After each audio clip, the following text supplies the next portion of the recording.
DPK news, तेवर वही, अंदाज नया।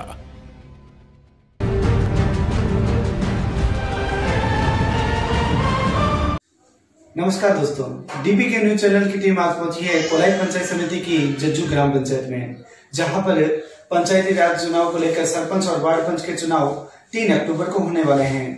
जज्जू ग्राम पंचायत में सरपंच पद के लिए 7 उम्मीदवार मैदान में हैं। इसी बीच हमारे साथ हैं घमूराम जी नायक, उनसे पता करते हैं क्या क्या विकास कार्य के मुद्दे हैं और इनका राजनीतिक करियर क्या है। सबसे पहले आपका DPK न्यूज चैनल में स्वागत है। Thank you ji, thank you so much. आपका पूरा परिचय बताएं। मेरा नाम घमूराम नायक, ग्राम पंचायत जज्जू, श्री कोलाई। शिक्षा ग्रेजुएशन। राजनीतिक करियर कोई पीछे नहीं, मैं पिछले 7 साल से सोशल वर्कर हूँ जी। सोशल वर्कर है आप पिछले 7 साल से, लगातार लोगों के कार्य करवा रहे हैं जी। वो भी हमने देखा है, कई बार आपकी खबरें भी लगी है जी।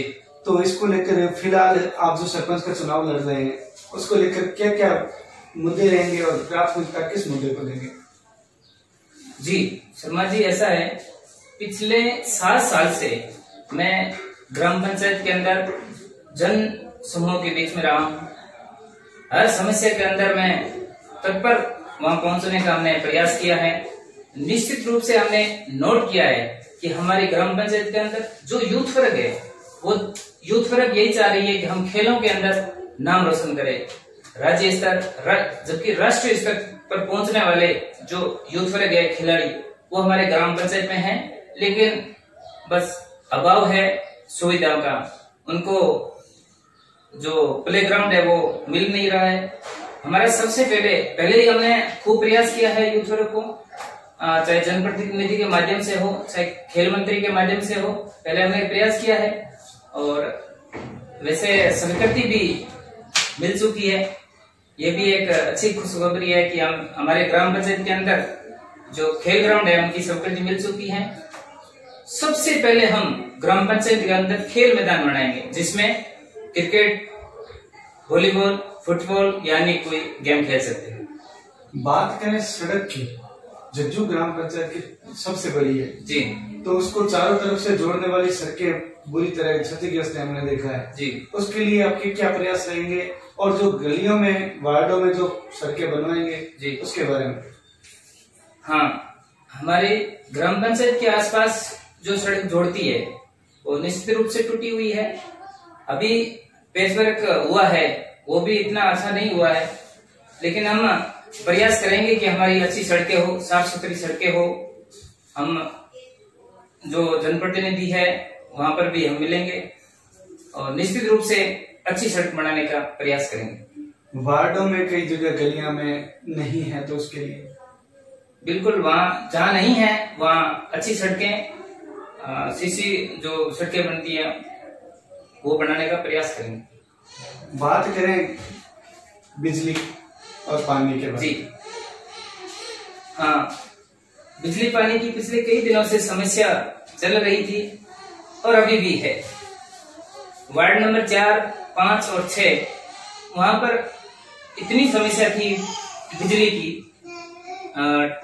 बिल्कुल वोल्टेज नहीं रहता था, जो घरों में लगे हुए उपकरण वो जल जाते थे। तो हमने बार बार अधिकारियों को अवगत करवाया। निश्चित रूप से पिछले इसी 1-2 महीना पहले हमने इन 3 वार्डों के लिए एक ट्रांसफार्मर स्वीकृत करवाया। ट्रांसफार्मर लगने के बाद में गांव में काफी जो वोल्टेज की समस्या है, बिजली कटौती की अगर बात करें जी, तो उसके लिए क्या प्रयास रहेंगे? लगातार बिजली कटौती होती है। हाँ बिल्कुल, बिजली बार बार कटौती होने के कारण हमारे जो ग्राम पंचायत, बड़ी ग्राम पंचायत है, जो व्यवसायी है, उनको परेशानियों का सामना करना पड़ता है।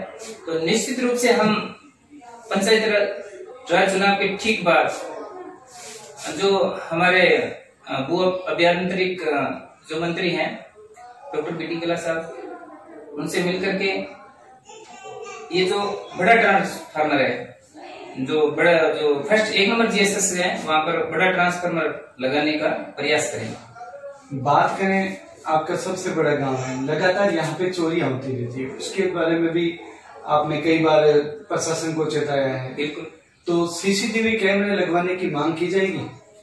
हाँ, पिछली बार अभी 1 महीना ही नहीं हुआ है, हमारे ग्राम पंचायत के अंदर जिला कलेक्टर अचानक निरीक्षण के लिए पहुंच गए थे।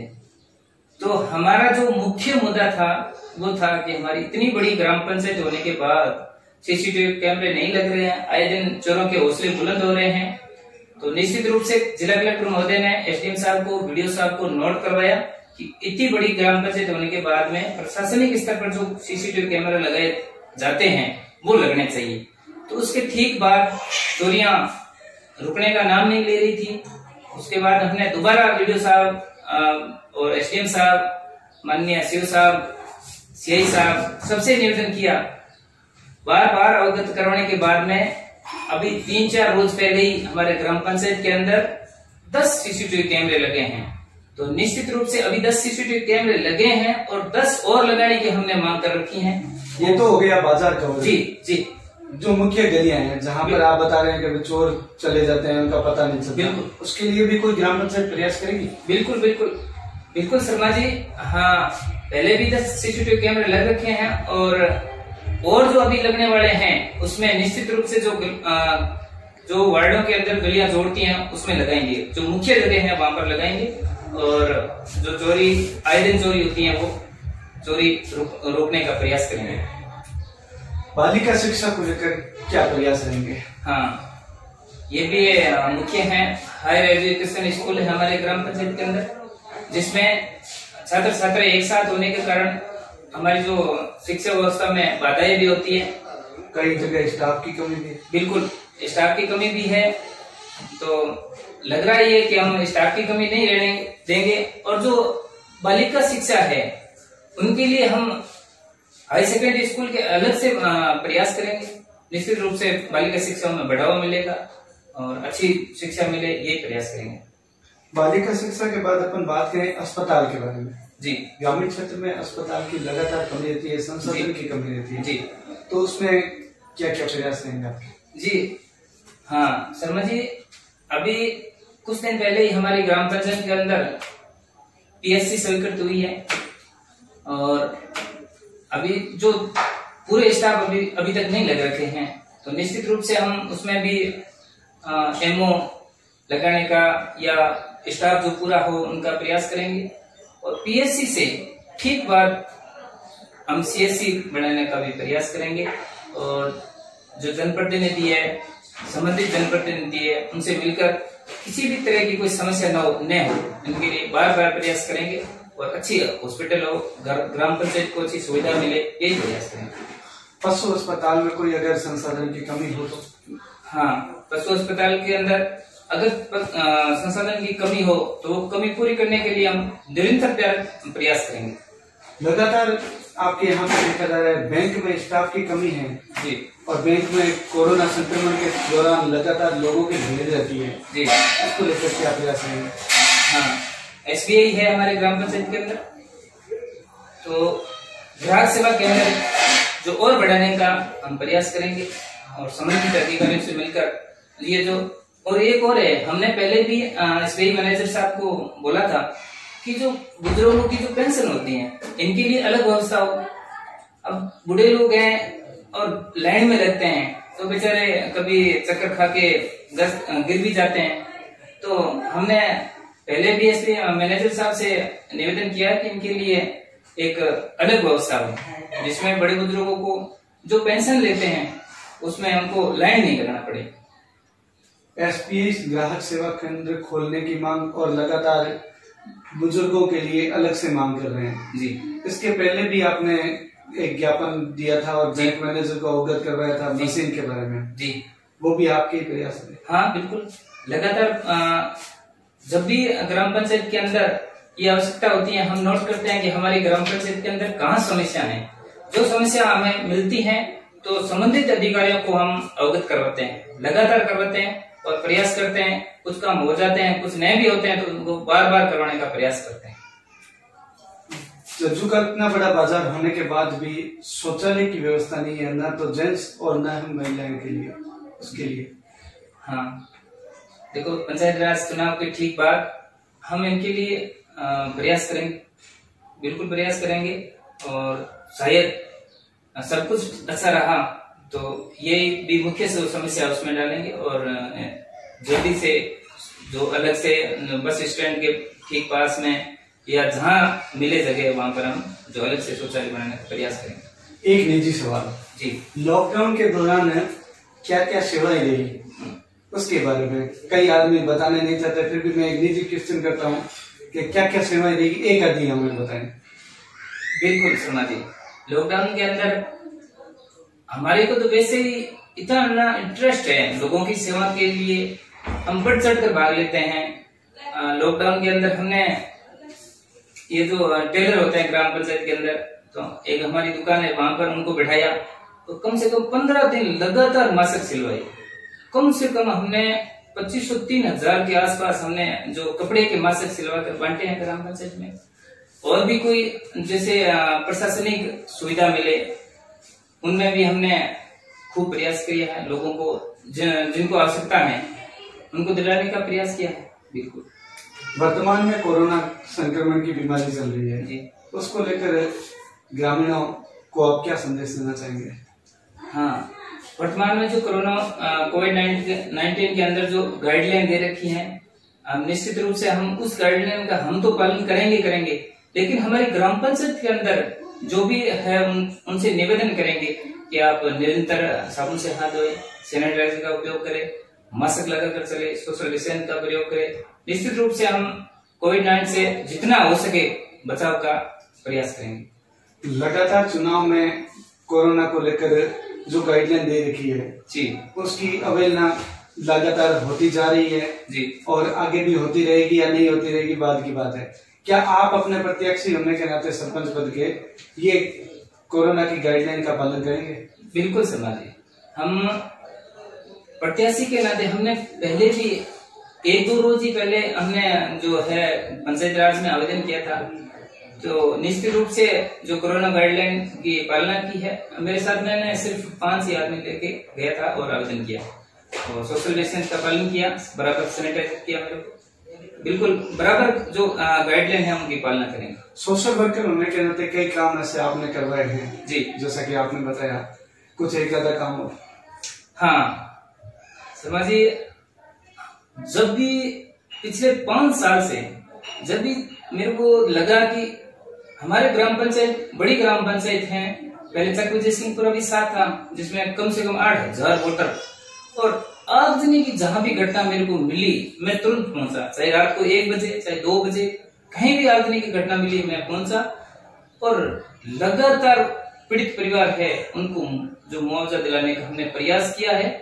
और हमने लगातार जो प्रशासनिक अधिकारी है उनको अवगत करवाया कि हमारी आगजनी की जो घटनाएं हैं बढ़ रही हैं और हमारी ग्राम पंचायत के अंदर जो दमकल की व्यवस्था होनी चाहिए, हम माननीय उच्च शिक्षा मंत्री मोहन सिंह भाटी को भी अवगत करवाया है और अन्य जो संबंधित जो विभाग है हमने उनको भी अवगत करवाया है कि हमारी ग्राम पंचायत के अंदर जो मुख्य रूप से दमकल है उनकी व्यवस्था होनी चाहिए, चाहे तहसील मुख्यालय पर हो चाहे हमारी ग्राम पंचायत के पर हो, लेकिन होनी चाहिए।